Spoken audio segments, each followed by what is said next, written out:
Shalom, salam sehat, salam sejahtera bagi kita yang Tuhan kasihi. Dimanapun kita berada, kita akan kembali disapa oleh kebenaran firman Tuhan dalam ibadah rumah tangga, yaitu dari epistel Minggu tanggal 13 Juni tahun 2021. Tetapi kita terlebih dahulu menyatukan hati kita berdoa. Terima kasih ya Tuhan kami, Tuhan yang maha baik, buat segala kebaikan dan kemurahan-Mu dalam hidup kami. Ya Bapa, saat ini kami akan mendengarkan firman-Mu.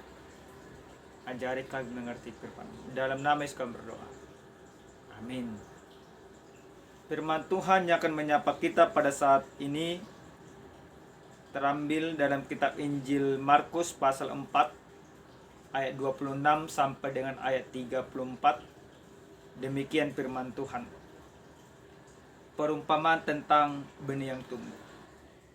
Lalu kata Yesus, beginilah hal kerajaan Allah. Seumpama orang yang menaburkan benih di tanah. Lalu pada malam hari ia tidur dan pada siang hari ia bangun. Dan benih itu mengeluarkan tunas. Dan tunas itu makin tinggi. Bagaimana terjadinya tidak diketahui orang itu. Bumi dengan sendirinya mengeluarkan buah.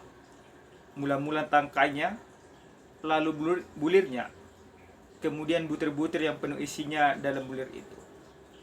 Apabila buah itu sudah cukup masak, orang itu segera menyabit, sebab musim menuai sudah tiba. Katanya lagi, dengan apa hendak kita membandingkan kerajaan Allah itu? Atau dengan perumpamaan manakah hendaknya kita menggambarkannya?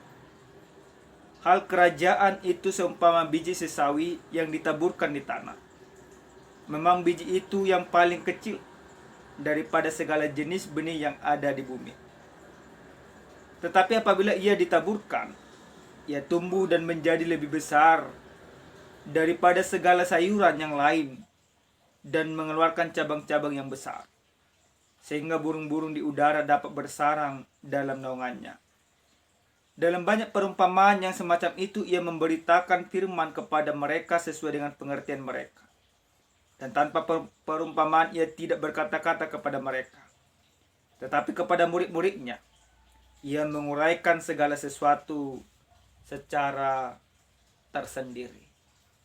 Sampai di sana pembacaan kebenaran firman Tuhan. Bapak Ibu yang Tuhan kasihi dimanapun kita berada, mungkin kita pernah mendengar seorang motivator, seorang penginjil terkenal, yaitu yang namanya Nick Vujicic. Dia merupakan berkewarganegaraan Australia. Ketika Nick Vujicic lahir, dia menderita sindrom tetra amelia.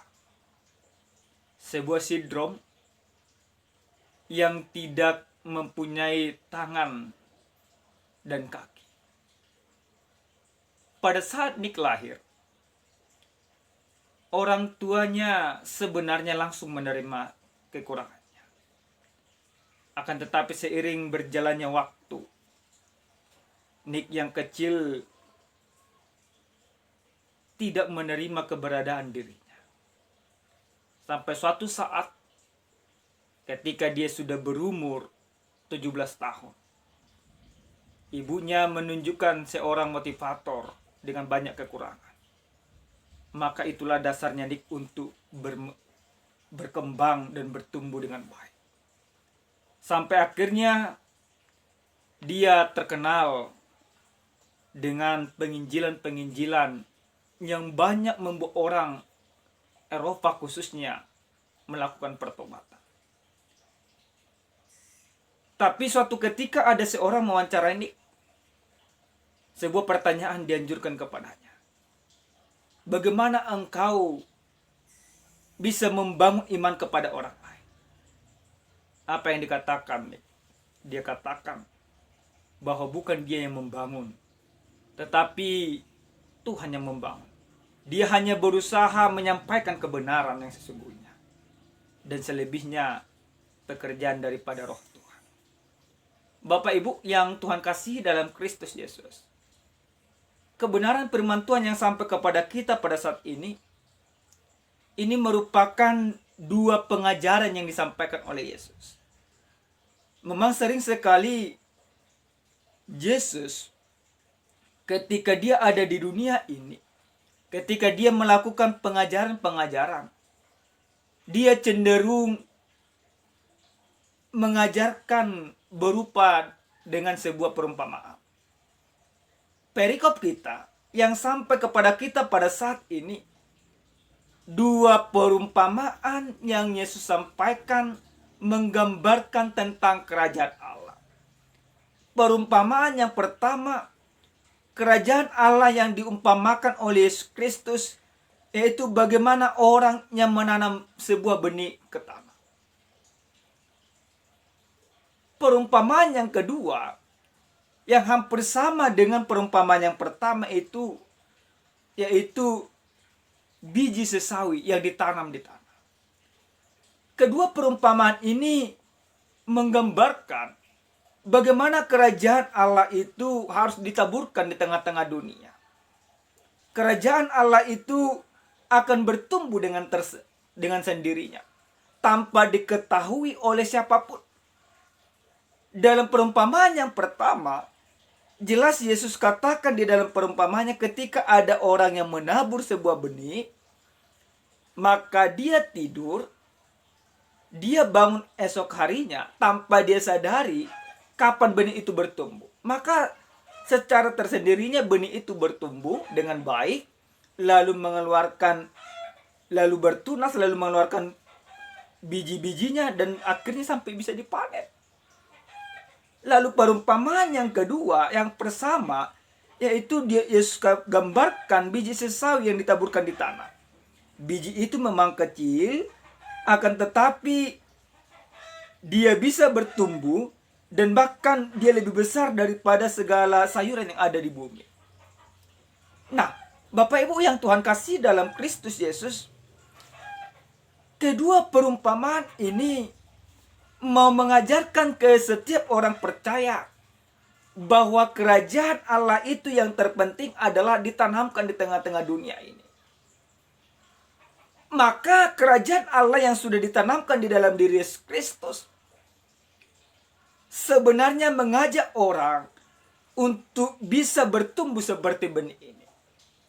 Kerajaan Allah itu menjadi bertumbuh di tengah-tengah dunia, walaupun orang tidak pernah menyadarinya. Ini sama persis Bapak Ibu jemaat Tuhan. Karena kita yang dipanggil oleh Tuhan untuk menjadi pemberita-pemberita Injilnya, untuk menyampaikan kabar baik, untuk menunjukkan kerajaan Allah. Maka dalam firman ini ada beberapa hal yang mau Yesus katakan kepada kita. Yang pertama, Bapak Ibu yang Tuhan kasihi, melalui perumpamaan ini kita dipanggil untuk menanamkan kerajaan Allah. Yang artinya seperti apa? Jangan pernah kita berpikir bahwa karena pekerjaan kita, penginjilan kita, baru perlakuan-perlakuan kita yang baik mampu menunjukkan kerajaan Allah. Tidak demikian. Yang terpenting adalah bagaimana kita bertumbuh di dalam iman, bagaimana kita mempertunjukkan pekerjaan-pekerjaan Tuhan di dalam kasih. Sekalipun banyak orang yang menentang akan pekerjaan yang kita lakukan dengan kasih. Sekalipun kita juga sering berpikir bahwa apa yang kita kerjakan itu seakan-akan sia-sia. Tetapi yakin dan percayalah, ketika kita menyampaikan kebenaran kerajaan Allah, maka firman yang kita taburkan itu tidak akan pernah sia-sia. Pekerjaan kita hanya sebatas menabur dan menanam, dan membiarkan benih-benih pertumbuhan iman bertumbuh dengan tersendirinya, tanpa mengandalkan kekuatan daripada pikiran kita. Kenapa demikian? Kenapa kita harus demikian? Supaya jangan ada di dalam diri kita, yaitu bermegah. Bapak Ibu yang Tuhan kasih dalam Kristus Yesus, kecenderungan kita di dalam keberimanan sering sekali kita bermegah di dalam diri. Kenapa kami katakan demikian? Ketika orang tua kita dengan segala kemampuan bisa menopang gereja, bisa mendorong pertumbuhan gereja, kita mengharapkan supaya kita dihargai. Maka ketika kita tidak dihargai, kita katakan, karena saya lah, makanya gereja ini bertumbuh.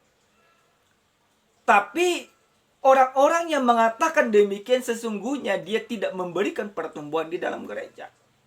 Lewat firman Tuhan ini, kita mau diajarkan supaya kita menanamkan kerajaan Allah dengan pekerjaan-pekerjaan yang baik, dengan penginjilan-penginjilan yang baik, dengan kasih yang baik, dan selebihnya biarkan Tuhan yang bekerja di sana.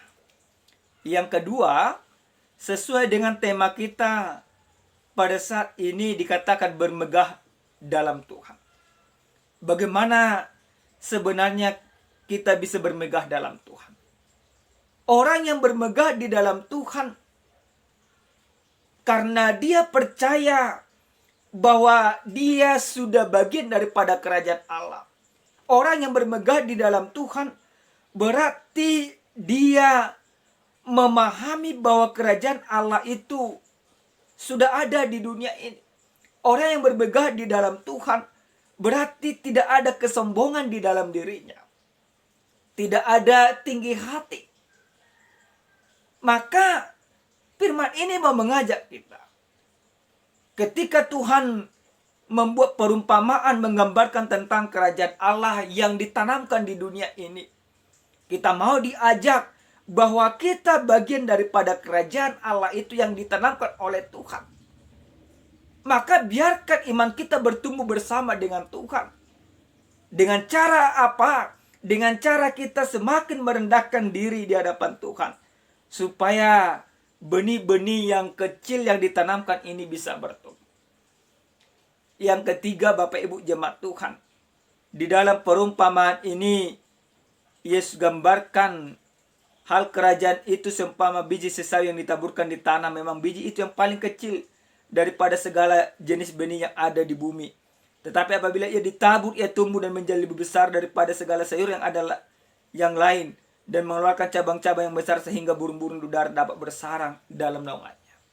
Nah, ini gambaran kedua tentang kerajaan Allah. Yesus mau katakan, mungkin orang tidak menyadari bahwa kerajaan Allah itu sudah ada di dunia ini. Karena saking kecilnya, saking tidak kelihatannya.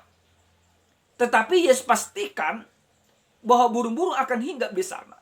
Yesus mau pastikan burung-burung itu bagian dari orang benar yang akan bernaung di sana.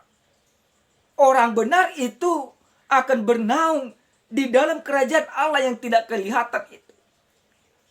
Naungan orang benar itu adalah kerajaan Allah. Siapa orang benar itu? Yaitu kita. Maka karena kita adalah bagian daripada yang bernaung di dalam kerajaan Allah seperti burung-burung itu, maka kita juga harus menikmati pekerjaan-pekerjaan Allah yang sudah Allah nyatakan di dalam diri kita. Yang terakhir, Bapak Ibu jemaat Tuhan yang Tuhan kasih dalam Kristus Yesus. Yang terakhir, firman ini mau mengatakan kepada kita, jangan pernah kita lelah sekalipun seakan-akan usaha kita sia-sia dalam hal pemberitaan kerajaan Allah.